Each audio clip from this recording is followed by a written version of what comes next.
அனைவருக்கும் அன்பு வணக்கம். இன்றைக்கி நம்ம சூப்பரான மட்டன் தொக்கு எப்படி பண்ணுறதுன்னு பார்க்கலாம். இது சாதத்தில் போட்டு பிசைஞ்சும் சாப்பிட்லாம். ரசம் சாதம் அதுக்கெல்லாம் தொட்டுக்கிட்டு சாப்பிட்றதுக்கும் ரொம்ப டேஸ்ட்டாக இருக்கும். பூரி, சப்பாத்தி, இட்லி, தோசை எது கூட சாப்பிட்டாலும் சூப்பராக இருக்கும். சிம்பிளாக செஞ்சிடலாம். சூப்பரான அந்த மட்டன் தொக்கு இப்போ எப்படி பண்ணுறதுன்னு பார்க்கலாம். அதுக்கு மட்டனை முதல்ல தனியாக வேக வச்சுக்கணும். இப்போ 1/2 கிலோ மட்டன் எடுத்து நல்லா கழுவிட்டு ஒரு குக்கரில் சேர்த்துக்கோங்க. அது மூழ்கிற அளவுக்கு மட்டும் தண்ணி ஊற்றிக்கோங்க, ரொம்ப தண்ணி வேண்டாம். ஊற்றிட்டு இப்போ இதில் 1/2 டீஸ்பூன் அளவுக்கு உப்பு, 1/2 டீஸ்பூன் மஞ்சள் தூள், 1 டீஸ்பூன் அளவுக்கு இஞ்சி பூண்டு பேஸ்ட்டு எல்லாத்தையும் சேர்த்து நல்லா கலந்துட்டு குக்கரை மூடி வெயிட் போட்டு ஒரு 4 அல்லது 5 விசில் வச்சு வேக வச்சு எடுத்துக்கோங்க. மட்டன் வந்து ரொம்பவும் குழையாமல் கரெக்டான பதத்தில் வெந்திருக்கணும், அந்த மாதிரி இருக்கணும். அதனால் 4 அல்லது 5 விசில் போதும். விசில் வந்து ஸ்டீமெல்லாம் அடங்கிடுச்சு. மட்டன் வெந்துருச்சான்னு பார்ப்போம்.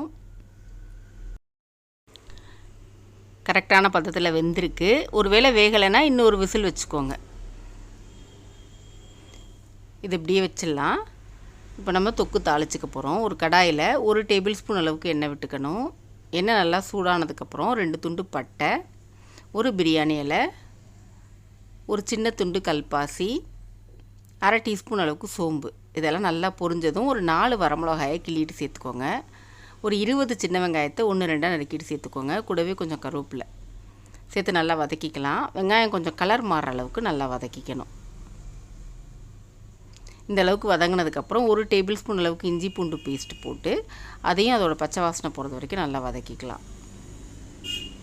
அடுத்து 2 தக்காளி அதையும் பொடி பொடியாக நறுக்கிட்டு சேர்த்துக்கோங்க. மீடியம் சைஸ் தக்காளியாக இருந்தால் 2, சின்னதாக இருந்தால் 3 எடுத்துக்கோங்க. சேர்த்து தக்காளி நல்லா வதங்கணும். இப்போ அதில் 1 டீஸ்பூன் அளவுக்கு உப்பு சேர்த்துக்கலாம். 2 டேபிள் ஸ்பூன் அளவுக்கு குழம்பு மிளகாய் தூள் சேர்த்துக்கோங்க. காரம் உங்களுக்கு தகுந்த மாதிரி சேர்த்துக்கலாம்.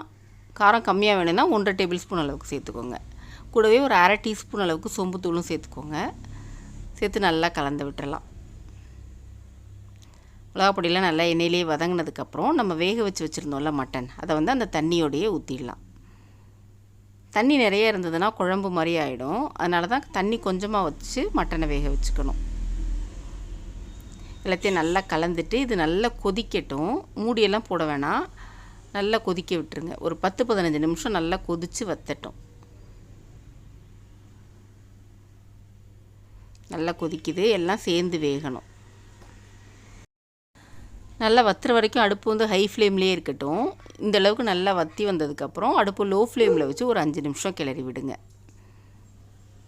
அடிப்பிடிச்சிடா மட்டும் அப்பப்போ கிளறி விட்டுக்கணும். அவ்வளோதான். நல்லா எண்ணெய் எல்லாம் பிரிஞ்சு வந்ததுக்கப்புறம் கடைசியாக கொத்தமல்லி இலைகளை பிச்சு தூவிட்டு அடுப்பை ஆஃப் பண்ணிட வேண்டியது தான். அவ்வளோதான், நம்மளோட சூப்பரான மட்டன் தொக்கு ரெடி ஆகிடுச்சு. ட்ரை பண்ணி பார்த்துட்டு எப்படி இருந்துச்சுன்னு உங்கள் பதிலாக கமெண்ட்ஸில் சொல்லுங்கள். கூடவே நம்ம சேனலையும் சப்ஸ்கிரைப் பண்ணிக்கோங்க. நன்றி.